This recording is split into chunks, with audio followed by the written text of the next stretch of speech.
Hello and welcome to the Habit Coach podcast. I am Ashdin Doctor, your habit coach. And today we have Meekha in the hot seat. She says, how do you get over a breakup without any closure? We were an interfaith couple and we thought we could battle it. But his parents are too staunch to come up with any plausible solution that we could make it work amicably and want to make all the sacrifices. Both of us see this and there's a Catch-22 situation and we decided to end it. Though it was a mutual decision, I am not able to process this in the first place and let alone get over the relationship of 5 years. Now, very often we are faced by situations like this where there is no way in which we can identify what to do, right? How do we get over this? We cannot have a conversation with the person, especially whenever we have unsaid and unfinished business with people that have passed away as well. So it's important to learn how to make peace with these situations. And the first easiest way is to follow the stages of grief. All right, so I've done lots of podcasts. I won't get into that aspect right now, but there are 5 stages to grief and it ends with acceptance. So going through those stages, allowing yourself to go through those stages and allowing yourself to feel that pain and that hurt is an essential step of getting over it. But let me tell you about the big traps that we fall into. And the first trap is to try and make sense of it all. Trying to make sense of why did this happen? What could you have done instead? And by asking these why and what questions to something that has happened in the past is one of the worst ways, or rather one of the easiest ways to make yourself feel bad. It is one of the easiest ways to keep you trapped in this relationship because you're still not getting over it. You're still trying to process it. So don't instead start asking why and what could you have done, because then you just go down this rabbit hole. You go down a negative spiral.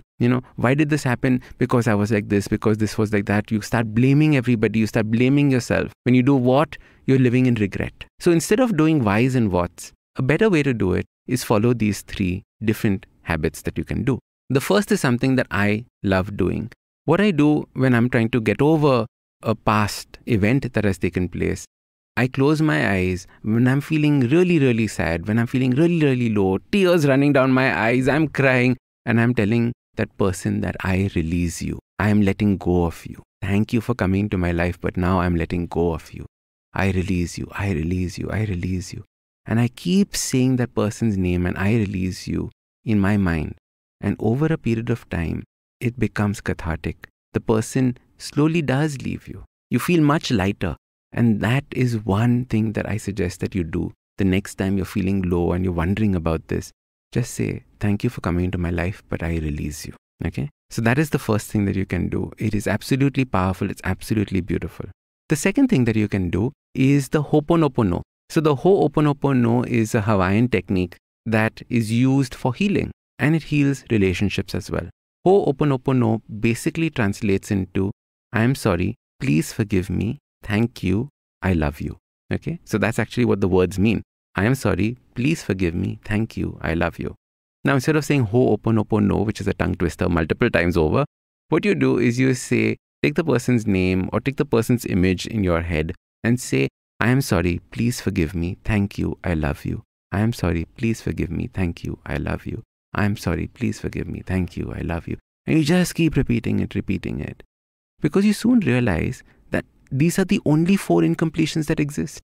Either there are things that you want to say that you're sorry about that you haven't apologized for. I'm sorry, right? Please forgive me, because there might be things that you might have done to the person and you're asking for that person's forgiveness. Then we don't say thank you enough, right? We don't appreciate that person in our life. We're not showing gratitude for all the wonderful moments that have existed. So we say thank you.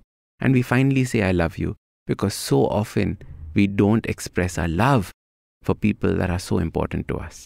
So saying, I am sorry, please forgive me, thank you, I love you, is another beautiful way of coming to terms and adding closure to this relationship.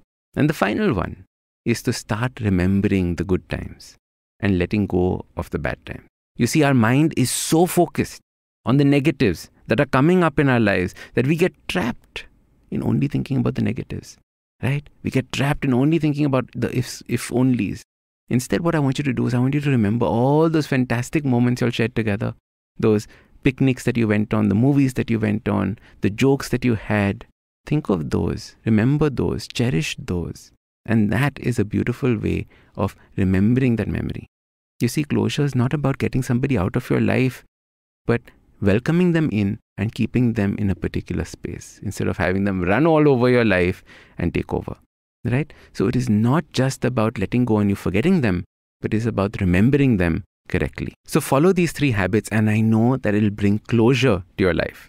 Any aspect of it. Maybe a friend that was hurt and never allowed you to contact them again, like blocked you everywhere. Follow these same principles and you will see closure will come. All right. Now, if you have a question for me, check out the link below in the show notes. Send me a nice juicy question and I'm going to answer it on the next Habit Coach Hot Seat episode. Now, if you like this podcast, don't forget to check out other interesting podcasts on the IVM network. You can listen to us on the IVM Podcast app or ivmpodcast.com. You can also follow us on social media. We are at IVM Podcast on Twitter and Instagram.